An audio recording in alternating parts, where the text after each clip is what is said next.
take a look at the series, the claims it makes, the reviews it's getting, and what Murdaugh's lawyer has to say about it. 100 hours of testimony. This is the 14th day of the that trial drags into week 4, a looming day 17. Now the defense called more witnesses. Well, Craig, South Carolina investigators are being pretty tight-lipped about this case and the direction of this investigation. But what we do know, Murdaugh continues in Colleton Alec County. Murdaugh's on trial for the double homicide. At 10:06 in the evening on June the 7th, 2021, a call reached Colleton County Dispatch. The man on the line identified himself as a resident of 4147 Moselle Road, Islandton, South Carolina. His voice was unsteady. His breathing was wrong. This is Alec Murdaugh at 4147 Moselle Road. I need the police to answer immediately. My wife and child have been shot badly, he told the operator. I need the police and an ambulance immediately. The dispatcher asked if they were breathing. No, ma'am, he said. Law enforcement arrived to find 2 people dead in the dirt near the property's dog kennels. Margaret Murdaugh, 52 years old, and Paul Murdaugh, 22, shot where they stood. 2 different weapons, 2 different parts of the body. The coroner would later place their deaths between 9 and 9:30 that evening, more than an hour before the call. From the moment investigators heard that detail, the gap between when these 2 people died and when someone finally called for help, something in this case did not fit.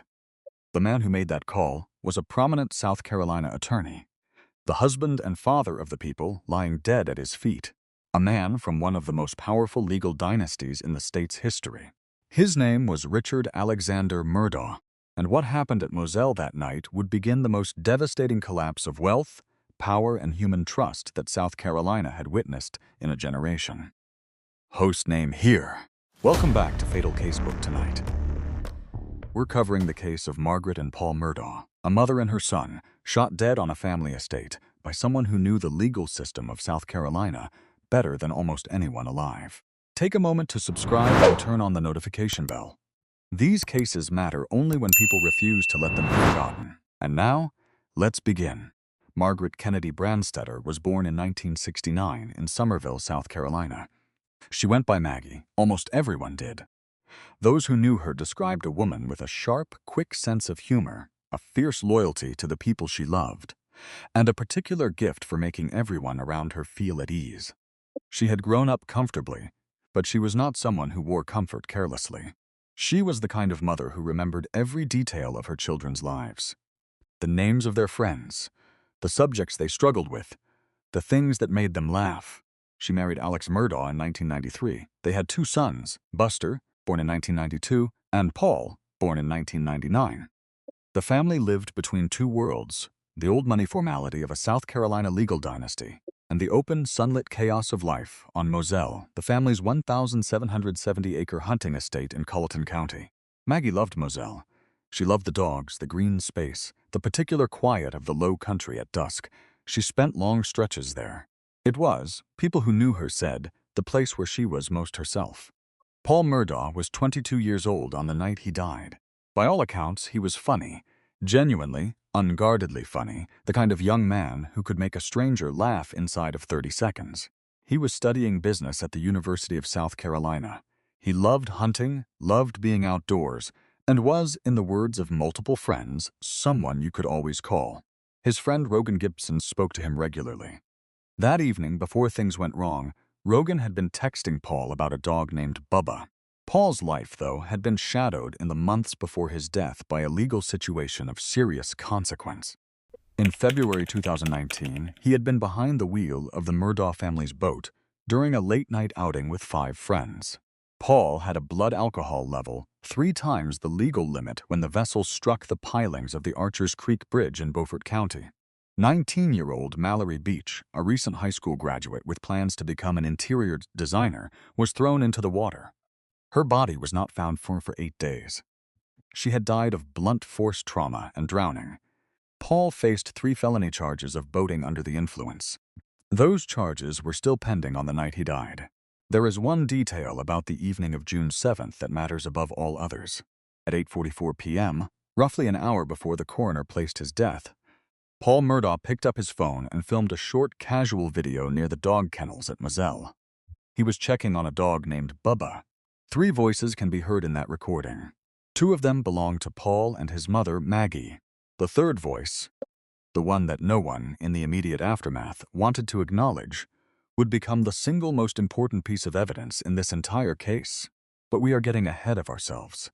You first need to understand who made that third voice possible, who built the life that surrounded it, and what was happening invisibly just beneath the surface of this family. To understand what happened at Moselle on the night of June the 7th, you need to understand what the Murdaugh name meant in South Carolina's 14th Judicial Circuit. For nearly 9 decades, across 4 generations, a Murdaugh had served as the elected solicitor, the chief prosecutor, of a 5-county stretch of the South Carolina Low Country. Alex Murdaugh's great-grandfather held the office, then his grandfather, then his father, Randolph Murdaugh III, who held it for more than 30 years. The family's law firm, Peters, Murdaugh, Parker, Elstroth, and Detrick, known universally as Pemphead, was one of the most successful personal injury practices in the state. The Murdaugh name was not simply respected in Hampton County. It was the institution. This matters for a specific reason. In the low country of South Carolina, institutional power is generational. The Murdaughs knew law enforcement. They knew prosecutors. They knew how cases were built and how they fell apart. Alex Murdaugh had spent his entire adult life moving through a legal world that his family had helped construct. That intimacy with the system, the assumption that the system would accommodate the family, as it always had, would shape every decision he made after the night Maggie and Paul died. But there was something else happening inside the Murdaugh world that no one on the outside could see. A parallel reality running beneath the polished surface of the dynasty that had been building for years. And by the summer of 2021, it was about to break. Cliffhanger 3, number not yet explained. Investigators would eventually account for $8.8 million. By the time they had traced every transaction, they had identified more than 24 clients. That number is not the beginning of this story. It is its center. Alexander Murdaugh was born in 1968 and grew up in Hampton, South Carolina, the eldest son of Randolph Murdaugh III. He attended the University of South Carolina and then its law school, following the path that had always been laid out for him. He joined Pempt. He married Maggie. He had his sons. From the outside, the arc of his life looked exactly as it had been designed to look. Alex was, by all accounts, a talented lawyer and a genuinely charismatic man. He had clients who trusted him completely, some of them for decades. He was the kind of attorney who showed up at funerals, who remembered birthdays, who called on the anniversary of a client's loss. That warmth was real. It was also the condition that made what he was doing invisible for so long. Murdaugh had been secretly addicted to opioids for years, spending, investigators would later estimate, approximately $50,000 a week sustaining that addiction. To fund it, he had developed a sophisticated and patient financial scheme. He would settle cases on behalf of clients, collect the settlement funds into accounts he controlled, and redirect the money. He forged signatures. He created shell accounts. He used his trusted position, the position the Murdaugh name had built, as the mechanism of the theft. Among the most significant of his victims was the family of Gloria Satterfield. Gloria had worked as the Murdaugh family housekeeper for more than 2 decades. In February 2018, she fell on the front steps of Moselle. She was airlifted to hospital and died 3 weeks later. Alex Murdaugh convinced her sons that he would help them pursue a wrongful death claim. He arranged for a lawyer friend to negotiate a settlement. Then he stole approximately $4 million of it, the money that had been intended for the family of the woman who had cared for his children. By the spring of 2021, the financial architecture Alex Murdaugh had spent years constructing was beginning to show fractures. A civil lawsuit connected to the Mallory Beach boat crash was producing discovery requests. Pumphead's own financial staff were noticing discrepancies they could not explain. The trap was closing from every direction. By the summer of 2021, the Murdaugh marriage had the surface appearance of stability. Maggie and Alex had been together nearly 30 years. They had survived difficulties that most couples do not.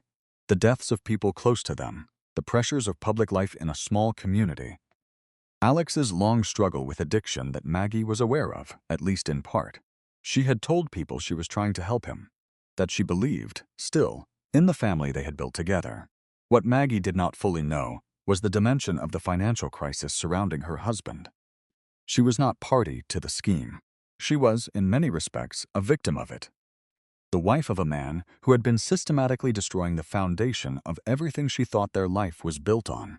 Paul's relationship with his father was complicated by the boat crash. The Mallory Beach litigation was accelerating.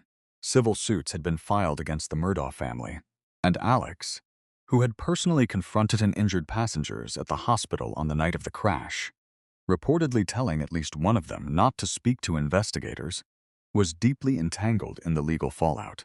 The case was directly threatening the Murdaugh name and the Murdaugh firm in ways that Alex could not contain. There is a specific fact about June 7, 2021, that is essential to understand before the crime itself.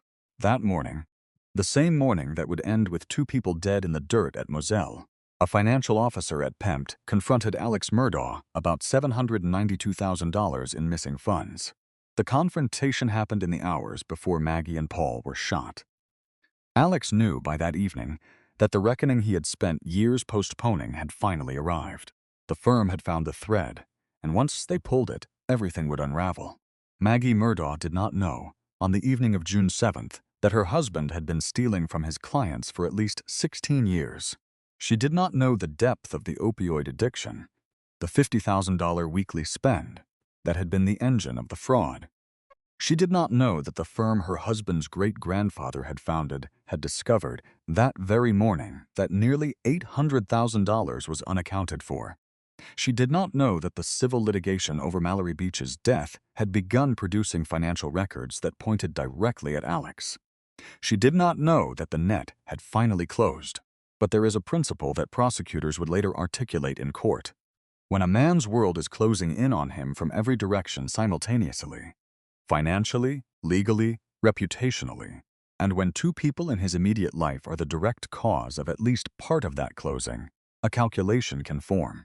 Prosecutors argued that Alex Murdaugh saw in the deaths of his wife and son a way to redirect the narrative, to become a grieving father and husband rather than an exposed fraudster, to stop the civil discovery process in the Mallory Beach case, which would die with Paul, to generate sympathy that might delay, or even derail, what was coming. The housekeeper, Blanca Simpson, told investigators something that, in retrospect, landed with the weight of prophecy. In August 2021, weeks after the murders, Alex Murdaugh had been pacing in the living room of the family home.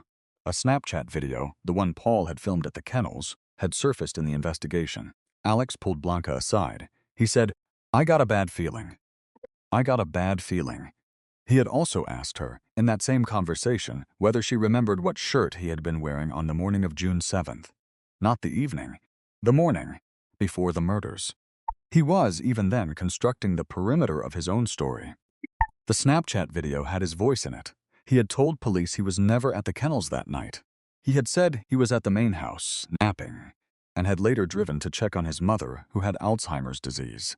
The video, time-stamped at 8:44 p.m., put him at the scene of the murders approximately 15 minutes before they happened. That detail, the third voice in Paul's Snapchat video, was the hidden layer that would destroy everything else Alex Murdaugh claimed. June 7th, 2021. Early evening. Rogan Gibson was texting Paul about a dog named Bubba. Paul sent him a short video. The kennels at Moselle, the orange light of early evening, Paul's voice easy and unhurried. He was checking on the animals. His mother was with him. At 9:04 p.m., Alex Murdaugh placed a call to Maggie's phone. It showed as missed. The call lasted 18 seconds. At 9:47 p.m., he sent her a text message. 3 words, "Call me babe." The message was never read. Paul Murdaugh's phone would ring once more that night. At 10:08 p.m., 2 minutes after his father called 911. Rogan Gibson tried to reach him. The call connected for 1 second, then nothing. Paul did not answer because Paul was already dead. 8:44 p.m. Paul Murdaugh stands at the dog kennels at Moselle. He is filming a short Snapchat video. 3 voices are captured in the recording. One of them, multiple witnesses will later confirm, belongs to his father. Prosecutors reconstruct what happens next from physical evidence, forensic pathology, and cell phone data. At some point in the 14 minutes between that video and 8:58 p.m., Paul Murdaugh is shot with a shotgun. He is struck twice. He falls at the feed room of the kennels. The pathologist's report will later document the specific nature and location of those wounds. He would not have survived either shot. Maggie Murdaugh is shot with an assault-style rifle. She is struck multiple times. The weapons, both of them, are never recovered. Investigators note that 2 different firearms require either 2 shooters or 1 person moving between weapons. The prosecution's position is that Alex Murdaugh was capable of both. The defense has never provided an alternative suspect. Between 8:58 p.m. and 9 p.m., by the coroner's account, both Maggie and Paul Murdaugh are dead. Alex Murdaugh's cell phone shows almost no activity in the period before the murders. Then, beginning at 9:06 p.m., it registers a sudden burst. 594 steps logged in a short window, a pattern consistent with hurried movement. The phone's data shows him driving away from the kennels. At some point, he drives to his mother's house in Almeida, establishing what he will later describe as his alibi. He visits briefly. He turns back toward Moselle.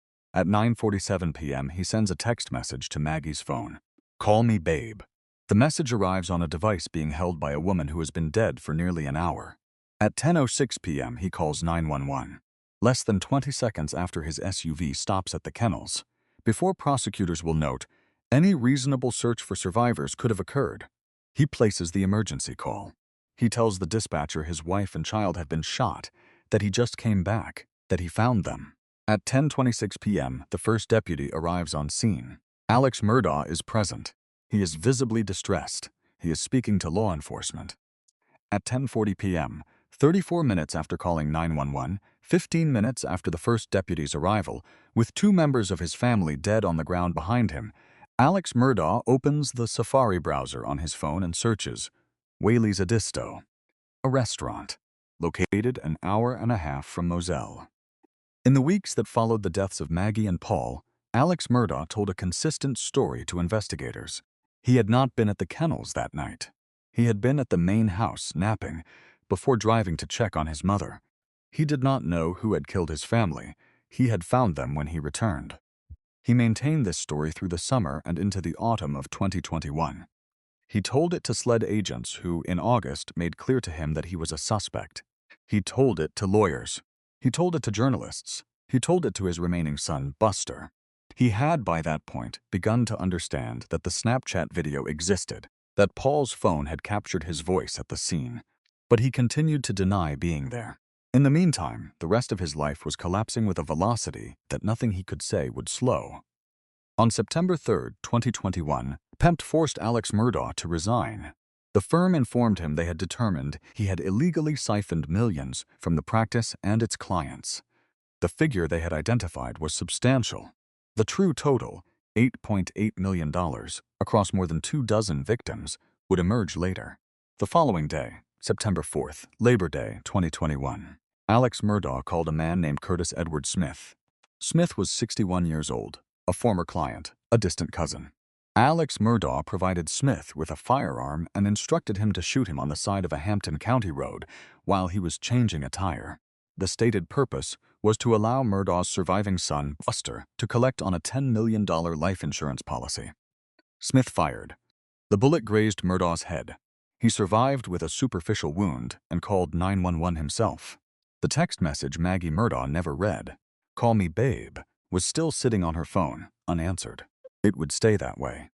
Maggie Murdaugh was not going to call. She was not going to answer, and the man who sent it would soon have to explain why. Investigators with the South Carolina Law Enforcement Division, SLED, did not operate on assumption. They built their case methodically, from the physical evidence outward. The crime scene at the kennels offered several specific points of interest. Paul Murdaugh had been shot in a manner consistent with a close-range shotgun blast, twice. Maggie Murdaugh had been shot multiple times with a different weapon, an assault-style rifle. The fact of 2 different firearms deployed at the same scene within a narrow time window was noted and documented. Neither weapon was ever recovered. This detail, the deliberate removal of 2 separate firearms from the scene, would become one of the prosecution's strongest arguments for premeditation. You do not take weapons away from a crime scene by accident. In the early weeks of the investigation, Alex Murdaugh's alibi centered on his visit to his mother. The defense offered this as corroboration. A caregiver confirmed he had come by, briefly, but investigators pulled the digital record with precision. The GPS data from Murdaugh's OnStar-equipped Chevrolet Suburban mapped his exact movements. His cell phone's step counter documented 594 steps logged in a burst consistent with urgent movement near the time of the murders. The data placed him at the kennels and then moving away. It did not support the version of events he had described. Paul Murdaugh's phone had a Snapchat video, and embedded in that video, in the background, casual and unhurried, completely unaware of what it would one day become, was the voice of a man who had told police he was not there. You may remember Rogan Gibson trying to call Paul at 10:08 p.m. that night. The call connected for 1 second and went silent. Investigators pulled that record. It mapped to the same phone, the phone that contained the video, in the same place Paul's body had been found. SLED also noted something else in the phone data. At 9:04 p.m., Alex Murdaugh had tried to call Maggie. The call was logged as missed but lasted 18 seconds. Long enough to suggest the phone rang on her person, in the vicinity of the kennels, before going unanswered. A woman who was by then already dead. Investigators had the Snapchat video. They had the GPS data. They had the cell phone step count. They had the timeline of the 911 call and the physical impossibility of Alex Murdaugh's stated account. What they needed was the one piece of evidence that would close the gap between what the data said and what Alex Murdaugh continued to claim. Multiple witnesses, people who had known Alex Murdaugh personally and professionally, were independently asked to listen to the Snapchat recording without being told why. Each of them identified the third voice as his close friend and client, Rogan Gibson, a professional who had worked alongside him. Several people who had been in Murdaugh's orbit for years. One by one, they confirmed that was Alex Murdaugh's voice at the kennels at 8:44 p.m. Murdaugh's stated position, that he had been at the main house, unaware of events at the kennels before driving to his mother, was not possible. The video placed him at the scene. The GPS placed him at the scene. The step data placed him at the scene. And he had called 911 less than 20 seconds after his vehicle stopped. Before any reasonable discovery of two bodies could have occurred, Alex Murdaugh was indicted on 2 counts of murder in July 2022. His trial was set for January 2023 in Walterboro, the Colleton County seat. In the very Judicial Circuit his family had dominated for most of a century. The trial of Alex Murdaugh began on January 23, 2023. It would last 6 weeks. The jury pool was drawn from Colleton County. The presiding judge was Circuit Court Judge Clifton Newman. In the initial stages of the case, Murdaugh's defense had constructed their position around a simple argument. The state had physical evidence placing Alex near the scene, but no direct witness to the killings, no murder weapon, and no confession. They argued that the real killer remained unidentified. They suggested the possibility that the Mallory Beach litigation had produced enemies, that someone with a grudge against the Murdaugh family had committed the murders. The prosecution dismantled this position piece by piece. Prosecutor Creighton Waters presented the Snapchat video. He presented the GPS data from the Suburban's OnStar system. He presented the step counter evidence from the cell phone. He presented the timeline of the 911 call and its incompatibility with the discovery scenario Murdaugh described. He presented the financial fraud evidence, not as the charge itself, but as motive, a man whose world was collapsing, who had specific reasons to benefit from the death of his wife and the erasure of his son's pending criminal case. Then Alex Murdaugh made a decision that would define the trial. He chose to testify in his own defense. On the stand, he admitted for the first time that he had been at the kennels on the night of June 7th. His earlier denial, maintained through months of interviews with investigators, through the entirety of the pre-trial period, collapsed in a single admission. "I lied about being down there," he told the court, "and I'm so sorry that I did." His explanation was that he had panicked, that discovering his family dead had caused him to retreat from the truth. The prosecution's response was straightforward. If the panic of discovering 2 murdered family members caused Alex Murdaugh to lie to police, why did it not prevent him from searching for a restaurant online 34 minutes after calling 911? His housekeeper, Blanca Simpson, testified about the pacing, about the "I got a bad feeling" comment, about the question he asked her regarding what shirt he had worn, a question no innocent man would think to ask. The state's case rested on 3 pillars. First, Physical placement. The Snapchat video, the GPS data, the step counter, and the 911 call timeline collectively demolished Alex Murdaugh's stated alibi. Second, motive. The financial fraud, the $8.8 million in stolen funds, the pimped confrontation that morning, the Mallory Beach civil litigation, provided a documented account of a man with specific reasons to generate sympathy and redirect attention. Third, consciousness of guilt. The restaurant search at 10:40 p.m. The question about the shirt, the fake roadside shooting, the systematic pattern of a person managing perception rather than experiencing genuine grief. The defense countered that physical proximity is not proof of murder, that a man can be present at a location without having committed a crime there, that the financial evidence, while relevant to Murdaugh's character, was not evidence that he pulled a trigger. They argued reasonable doubt. The jury, comprised of 12 Colton County residents who had endured 6 weeks of testimony and evidence, deliberated for less than 3 hours. On March 2, 2023, they returned verdicts of guilty on 2 counts of murder and 2 counts of weapon possession during a violent crime. Judge Clifton Newman delivered the sentences the following day. 2 consecutive life terms. No possibility of parole. Before he sentenced Murdaugh, Judge Newman addressed him directly from the bench. "I'm not going to be able to explain it," Newman told him. "But I understand, and I think most of the people in this courtroom understand, that during this trial you were just lying and lying and lying." It appeared, in that courtroom on March 3, 2023, that justice had been delivered. The chapter at last seemed closed. It was not closed. Rebecca Hill was the Clerk of Court for Colleton County. In that role, she had administrative authority over the management of juries during trial proceedings. She was present throughout the Murdaugh trial. She had access to jurors. She had authority that placed her in proximity to the deliberation process, and she used it. Over the course of the trial, Hill made a series of comments to members of the jury. She told them to watch Alex Murdaugh closely. She told them to watch his actions.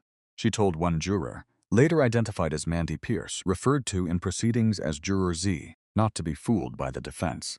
On the day Murdaugh's testimony began, she described it as epic. When deliberations started, she told jurors this shouldn't take long. Mandy Pierce, under oath at a subsequent hearing, said those words influenced her verdict. "She made it seem like he was already guilty," Pierce testified. "Yes, ma'am," she answered when asked whether her verdict was influenced by the clerk's communications. She also told the court she had had doubts about Murdaugh's guilt, doubts that Becky Hill's comments had helped suppress. Hill had also, during and after the trial, been writing a book about the proceedings. She negotiated access to sealed evidence for promotional purposes. She lied about this under oath. She used her court position to advance her personal commercial interests while simultaneously influencing the jury she was supposed to manage neutrally. In December 2025, Becky Hill pleaded guilty to obstruction of justice, perjury, and 2 counts of misconduct in office. She was sentenced to 3 years of probation and community service.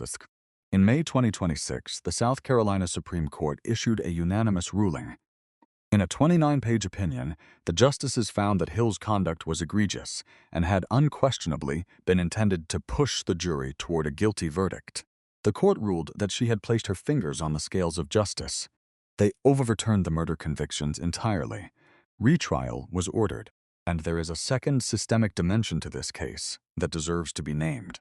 The Murdaugh family's multi-generational control of the 14th Circuit Solicitor's Office, spanning almost 90 years, created conditions in which the Murdaugh name was deeply embedded in every layer of the local justice apparatus.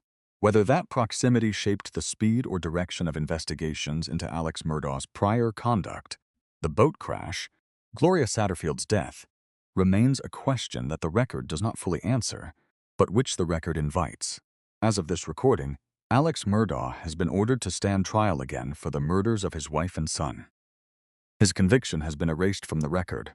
He remains imprisoned on separate financial crime convictions, 27 years in state prison for stealing from his clients, a further 40 years from a federal sentence on money laundering and related charges. He maintains his innocence in the murders. Creighton Waters, the lead prosecutor, has confirmed the state will retry the case. He has said no one is above the law. The South Carolina Supreme Court, in ordering the retrial, noted that the financial crimes evidence must be used more carefully this time. The defense has already signaled their advantage. They have seen the prosecution's case from start to finish. They know what is coming. The retrial will be different. Whether its outcome will be different is a question no one, at this moment, can answer. The families of Mallory Beach and Gloria Satterfield have reached civil settlements. The law firm PEPD, in whose corridors Alex Murdaugh operated for decades, has since been dissolved. Buster Murdaugh, the surviving son, continues to live with the aftermath. Maggie Murdaugh had spent her last evening at the place she loved most in the world.